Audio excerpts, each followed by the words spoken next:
So how many of you here are working in or with the PMO? Huh? Awesome. Wonderful. Wonderful. Anyone building a new PMO for the first time? Excellent. Don't worry, I've got you covered. Even if this is your first time building a PMO, what I'm talking about today is for everybody that works in the PMO space and works if you're building your first PMO, your fifth PMO, if you're a PMO of one, which is where many of them start out, or if you have a big team. Because what you can experience as a PMO leader is everything I'm talking about here, no matter what kind of organization you're in or how large or small your team is today. Because what we're going to be doing is talking about the role that all of you have and the difference that you can make in your organization to step into the leadership role your business leaders need from you, and where the PMO actually belongs, with a seat at the table and helping organizations thrive. So if you are not familiar with me, my name is Barnard. I am a top global influencer in the PMO space. Thank you to the PMO Global Alliance. And this picture right here is of my podcast. So if you are interested in learning more about PMOs, I have over 200 episodes that you can access for free to learn all about PMOs and the aspects that will support you in driving real change in your organization. What I'm going to talk about today is something that I have learned over the last 25 years in this space. Specifically, building PMOs, strategy delivery teams, business transformation organizations. I built my first PMO in 1999. And here's the truth. I had no idea what I was doing. None. I have a computer science degree. I started in technology. I didn't know what I was doing when I started to build my first PMO, and in fact, we didn't even call it a PMO. It was, hey, we need all these projects organized, we need them done faster, and we need to hurry up and get all of these e-commerce solutions for all these brick and mortar stores that are experiencing the internet for the first time. And we were all just making it up as we went along. But it turns out we learned a few things from that very first PMO, and then over the next 15 years building PMOs and strategy delivery teams in different size organizations. And around the same time, I was sitting on the board of PMI chapters, and they said to me, hey, you know PMOs, can you come talk about that in front of hundreds of people? Sure. And what I found out was all the things that I had learned the hard way, really the hard way, was now things I took for granted as the way you should do it. And I realized that there were a lot of people around me that didn't yet have that experience. So I would come off the stage and they would say, I can't get where I'm trying to go with my PMO. It's just not working. And I would say, oh, that's why. Don't do this instead. Here's what you really need to know. And after saying that time and time and time again, I finally found myself saying to people, gosh, I really wish I had me when I was you. I wish I had somebody that would make it easier for me so that I don't have to go through all these mistakes. So I look back at Laura from 1999, and she was saying, thank you for making it easier for the people that come after me. So everything I'm sharing with you here today will work no matter what size organization you have, no matter how much experience you have, and even if you don't have a lot of project management experience. Because successful PMOs aren't just for the giants. Successful PMOs, we've helped organizations as small as 12 people do incredible things, and organizations that are global. The same framework and the same ideas that I'm going to share with you here today work for you. So to figure out how to close the strategy to execution gap, we have to talk about strategy. When you're business leaders, and you may not have a seat at the table right now, but this is going to help you get one. Your business leaders have these big ideas. Sometimes they share all the details with you and sometimes they don't, right? They have these big ideas of what they want to accomplish. And as they're building all of this idea, they look around their organization and they say, how are we going to get this done? And some of you might have had the experience where your executives look to you and say, hey, we need a PMO, and you're it. And that's how many PMOs get started. And the good news is that that's the start of a beautiful friendship, but we have to nurture it and support people in getting to the right outcomes in order for this relationship to work, in order for your PMO to be successful long term. So what we need to do is understand this strategy to execution gap. There are tons of books. Anyone heard the strategy to execution gap? And business leaders are constantly looking around their organization saying, I have this beautiful strategy. Why can't I get it done? Many of you were put in place because your executive said, project management is broken, right? That's how many of us get our jobs. The executives look at us and say, go fix project management. I know my strategy is sound. We need to go fix project management. But to do this right, we need to understand what it actually means to support strategy. Because I believe that the strategy to execution gap, you know where they're mostly focused? On telling all of you that execution is broken. But we know there's something deeper going on there. And that's what we're going to exploit today and help you understand exactly how to change your focus so that you can truly help your business leaders close that strategy to execution gap. So let's take the typical strategy lifecycle to see what's going wrong. First, we're going to break strategy into 3 stages: strategy definition, strategy execution, and strategy realization. Okay? Every organization follows these basic components. We have 3 steps to the strategy lifecycle. And then what you'll see is that project management process actually follows this pretty well. We have up in strategy definition, we have ideas generated, projects approved. We have planning and delivery of projects, no matter what life cycle you use, whether it's Scrum or Agile or Water Scrum Fall or Wagile or whatever you call it, it doesn't matter. We get the work done here in the execution space, right? And then over here, we have benefits, and everyone talks about benefits measurement, right? Who's talking about value? You heard if any of you listened to America's session yesterday, he calls it the perception of value. I want to go deeper than perception to reality. Measurable business results, because that's what your executives are looking for. So here's what happens. Your business leaders say, okay, project management's broken, go fix it. And that's exactly what you start doing. You start focusing on fixing project management. And while you're doing that, what do you normally do? You train project managers. You put in templates. You put in process. You put in software, right? That's where we're told we're supposed to focus. But the typical advice that you get to focus in this space is getting you the typical results. And anyone familiar with the typical results for PMOs? Not so great, right? Depending on the data you look at, 50% of PMOs that are attempted fail to ever launch. They never really get off the ground. And of the 50% that actually make that, another 50% fail within the first 2 to 3 years. That's what the typical advice is going to get you. So we need something better because our executives are counting on us to close that gap. So here's the problem with following this typical advice. Over here, in strategy definition, what's happening? Nod for me if any of these sound familiar. Everything is number 1 priority. Everything is always number 1 priority. Strategy is unclear. Did you know that 95% of the typical workforce in an organization does not understand their company's strategy? 95%, according to Harvard Business Review. But that's not just their experience, that's mine as well. When we go into work with organizations, many times I go talk to the PMO and I say, hey, you need to align closer to the strategy. And you know what they do? They look at me and say, what strategy? What strategy? If they don't know, how can we expect them to deliver on it?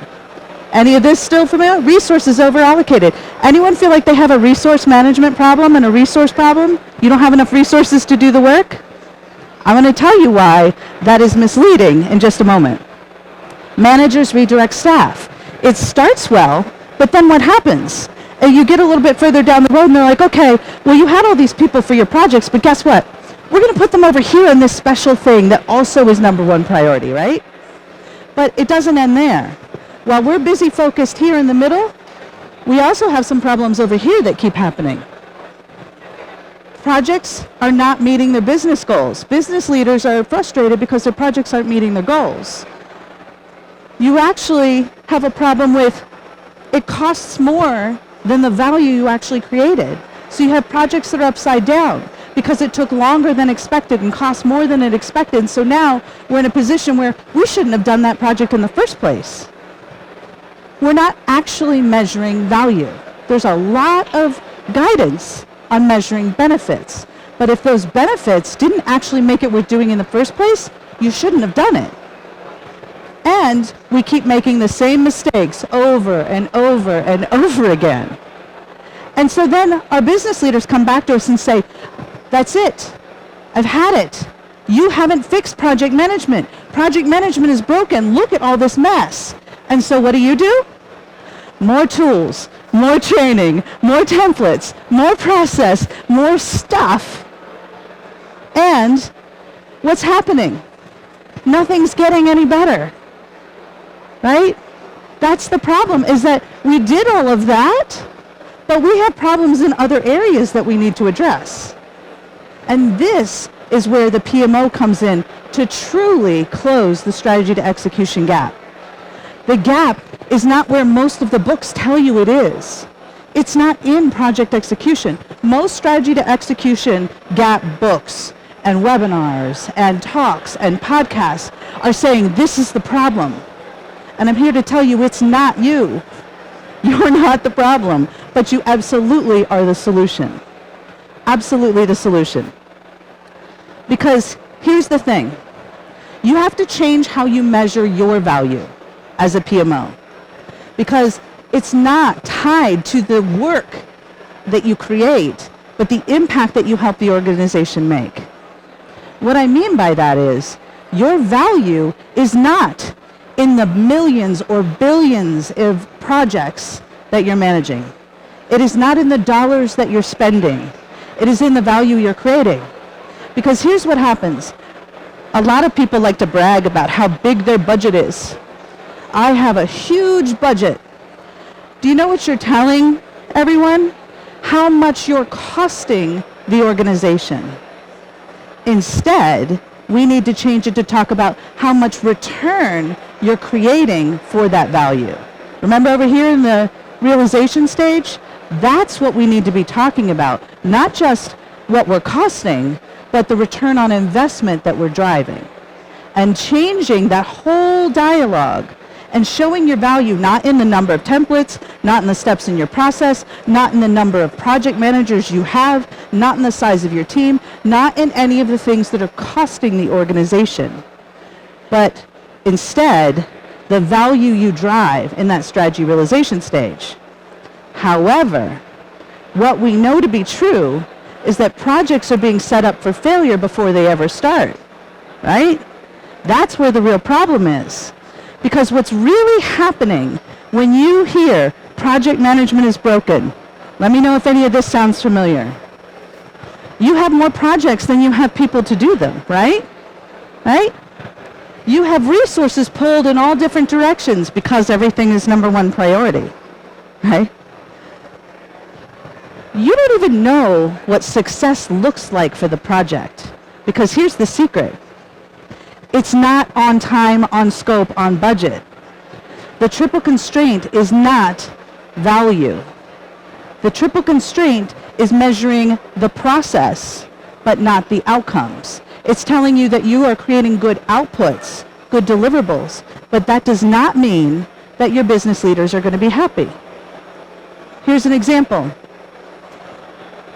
You have a project that was really hard to get done. And you do the right thing at the end. You brought it in on time, on scope, and on budget. But the way you got to on scope was every time your business leaders came to you with a change, what did you say? No. Or you said, hold on, but we got to get that in front of the change control board, and you're not going to be on the schedule for 3 months, so we're just going to keep going with that original scope.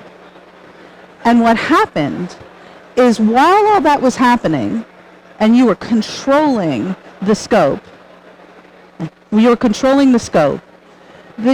determined that at the end of the day, the market shifted, the changes the business leaders needed were not implemented, and now we have a situation where you're all celebrating a successful on time, on scope, on budget, And instead, your business leaders are frustrated that they didn't get the results they were looking for, because their jobs are now on the line because they didn't meet those business goals over here in the outcomes, right? Where we are defining our success back over here and on time, on scope, on budget. You see the difference? So we have to get aligned not just to the strategy, but what success actually looks like. Here's some other examples. Conflicting priorities. The strategy is unclear. We've talked about that. Business leaders are not aligned. They're pulling the people in different directions that are, for these poor people trying to work on these projects are being pulled in so many different directions, they can't possibly be successful. Instead of being able to do good work, they're task switching all day from one meeting to the next on the 16 projects they're on. And so you have people like your subject matter experts that you have so few of spread across 20 different projects. They're not successful because they have no time to actually focus on work and get things done. So the answer isn't there, right? The answer is in finding the root cause of the problem so that we can actually fix what's really going on, because it's not you and it's not project execution. So when your business leaders are saying projects are taking too long and they're costing too much, please go fix project management. What most people do, remember that typical focus, what most people do is they go fix project management. They'll go to the project managers and they'll say, because your business leaders will say, what's the project manager's fault? They can't get these projects done. So many PMO people will say, okay, well, I'm going to do more training for my project managers. I'm going to make sure that they're really well trained. I'm going to get them certified. They're going to be trained. They're going to know everything to do. But if you actually ask why, have anyone heard of the 5 whys technique? If you say why are the project managers having a hard time getting these projects done? They'll tell you. Oh, it's because the people doing the work are always behind. We can't ever get any work done. And you might say, okay, well, we need better tools for that. Or we need to go hound them more and have more status meetings to find out why they're so behind. But if you ask why, they'll tell you it's because they're getting pulled into other projects that aren't even on the list that you're responsible for. Your projects are number 1 priority, but the functional leader is adding 3 special projects to their plate and they can't get anything done. Some people will stop here. And you know what they'll say? We have a resource management problem. But here's the secret. You don't have a resource management problem. You have business leaders trying to shove 10 pounds of projects, as we say in the US, into a 5-pound bag. You have the resources you have. You have business leaders that want it all because it's all number 1 priority. So instead, what we have is we have more projects than we have people to do them. And just changing that dynamic changes the conversation you're having with people. It's not that you don't have enough people, it's that you want everything tomorrow. So if we keep asking why, and we say, okay, so it's not actually a resource management problem, we find out that we actually have a portfolio prioritization problem. If everything isn't number 1 priority, when we actually give people time to focus, we're going to get better results because we actually get the work done that matters most. Sometimes you will have executives that say, well, everything's number 1 priority. And I say, okay, so if I don't do project number 5 here, that's going to be okay? Oh, no. Okay, what about this? Oh, no. We actually have to teach our executives how to say yes to what matters most so that they can get the outcomes they're looking for. What you really have is a portfolio and prioritization problem, a governance problem. Now, if you are to solve that, it requires you to get out of this middle space of the execution and go set these projects up for success before they ever start. So how do you do that? Back to this picture. Here's what I want you to be thinking about. While your typical focus is usually here, this and this is where the business actually needs you. And this is every PMO of any size can do this. What do you do over here? Over here, all you need to do is set projects up for success. Basic portfolio management. Most executives will say they don't even know what's happening in their organization. Give them a list. Let them see. Don't even prioritize it yet. Just give them the list of everything that's happening and who's doing it. Start simple. You don't need a tool to give them a list. In fact, many times when we go into organizations, we start on a whiteboard and then move to an Excel spreadsheet and then move to having the right data to make educated and informed decisions and measure value and return on investment. Then we can talk about putting it into software. Don't shove tools at people.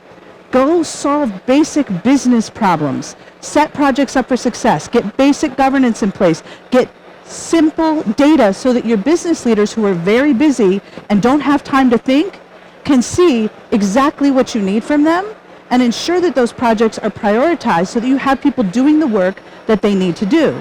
And then go measure more than on time, on scope, on budget. Measure actual return on investment. Even if you were working in an organization that didn't measure financial ROI, you better believe every executive asks the question, was this worth doing in the first place? And you are the best people to answer that. That's return on investment. So instead of focusing here first, only 20% of your value to the organization is here. 80% is there. Your path to success is in getting this 80% working. And this is not theory. I cannot stand theory. I remember reading all the books on theory when I finally figured out what I was building was a PMO. This is what our students and our clients have been doing for a decade. And every single one of them that follows our impact engine system approach gets that kind of results. So these are doable for everyone. All you need to do is say, I'm going to focus my energy in the places that will set projects up for success and start educating my business leaders on prioritization. And then over here, I'm going to measure more than what we're costing the organization as a PMO. And I'm going to actually measure that these projects were worth doing in the first place. And if you just do that, you will become incredibly more valuable to your organization because you're not shoving templates and process at them. And I'm not saying you don't need them. It's a matter of timing. Because I can promise you, I have never in my life heard an executive say, wait, hold on. Can you come back when you have 5 more templates for me to fill out? They don't care about the templates and process. It doesn't mean we don't need it.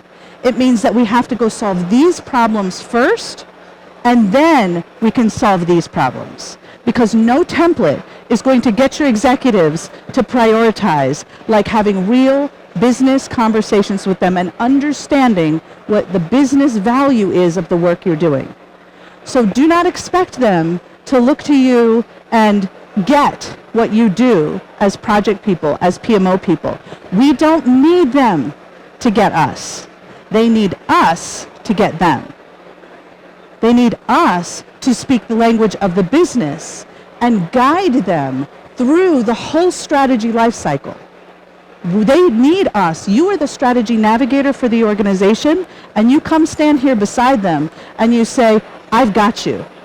I'm going to help you get the results that you need. And we're going to do it by ensuring that we're focusing our energy on what matters most, that everyone working on our projects understands the strategy so that they can ensure that everything they do here is in alignment with ensuring the most important work in this organization happens and that they understand why. And then over here, we're actually going to start measuring the value we contribute to the organization. And this is for the PMO and every project that you manage. So if you do this, you will get your seat at the table because your business leaders are going to understand that they can't do it without you. Success happens so much faster when you set them up for success and understand that and here is where your value sits. Now, if you're interested in learning more, I have tons of free resources on my website. This will take you right to the PMO Leader page on our website, and that right there is the picture of the podcast. It's the only active PMO-only focused podcast out there, and it's all for you, every single one of you that is doing the hard work in your organization to deliver on strategy. Because remember, from now on, you are not project people, you are impact drivers, and your job is to help your organization achieve the highest possible return on investment for the strategy as quickly as possible. Thank you.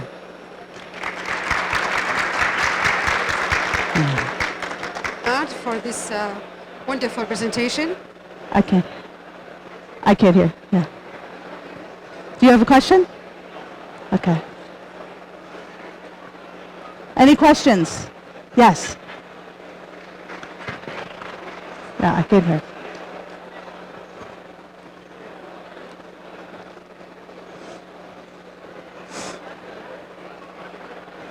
First, thank you. So you can hear me. No. بس هي ما تسمع. Yeah, I don't have a headset. I will come. Yes, come here. Because they can hear me, you cannot hear me. So Yeah, I will repeat the question. Okay, But they can hear it? they Okay. can hear me. So Okay. my question is, like, I agree with the process you mentioned, and Yeah. I believe it's perfect and everything. The first one, I think it's kind of easy to get, just to ask, as you said, for a list. My question is, like, for the benefit management. What I believe that I will face, or maybe we are facing right now, that everyone, as you said, like very busy, the project Yes. management. So they finish the project, they deliver, they want to jump into another project. So first of all, I don't want to call it resist from the business to let us inside and see the benefit or the value of what we did. Right. So it's just like they don't care to give it to us. It's not like they resist, they're not covering, so there is, they don't see the value, and everyone basically is busy to come back after 1 year Sure. to check. Sure. So I think that's, in my opinion, is So, the dilemma. yes. So here's two tips for you. First, the project people are on to the next thing. That's the beauty of the PMO, is that you're not building a project, you're building a department, a business unit. That's why no PMO should have a charter. A PMO should have a business plan, because you are a business unit like every other business unit in the organization. So what that means is you're around for the long term, which means you can start, all you'd have to do is, I know everyone's busy, of course they are, but you know, there's nothing more valuable to get action to happen than to have a couple of lines on your report, on your dashboard that says, here's the data we'd like to collect, and leave it blank, and just keep showing it to your business leaders blank and say, would you like us to gather this data for you? Would you like some help with this? Because they're going to want to know. The problem is nobody is showing them that there's missing data, right? So very simply, the project people can't do it. They're off to the next thing. The PMO is there for the long term. You have the opportunity with the PMO to say, okay, so here's the data and you know, your business cases should say what the success criteria looks like. You don't get success day one the project goes live. You get success after a while, 3 months, 6 months, 9 months, a year. So you have the empty columns there, and you say, we're going to measure this data. Would you like that? Who's going to say no to wanting to know that this actually mattered, right? The business leaders want this information. They don't know that you all can give it to them, because we've been so focused in the execution space. They don't realize that's part of your job. So part of the education with them is to show them what they could have. And there's no better way to get people interested in finding that out than showing them missing data, right? So that's a very easy tactic to do, and it's something project managers can't do because they're on to all the other projects. They're too busy. But the business unit can do it, and you can partner with them. And the way you get your business unit to partner with you is you go do something to fix something that they need, right? You build a trusted relationship with your business leaders in those departments by solving business problems, not project problems. You help them set projects up for success, they see better value, you build trust, and you go fix what they care about. And there's tons of content on the podcast about this to go even further in all of these. Yeah. Thank you. Thank you so much.